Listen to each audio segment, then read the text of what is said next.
Так, друзья, привет! Небольшая превьюшечка. Собрали мотоцикл XR250 Enduric. Пришли они с новым двигателем. Сейчас уже настоящий 172 двигатель.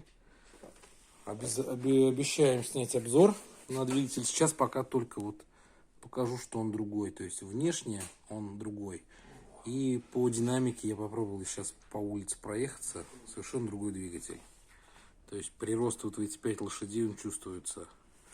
Мотоцикл у нас есть в наличии, количество ограничено. Следующая поставка в июле, так что поторапливайтесь, как говорится, делайте заказы.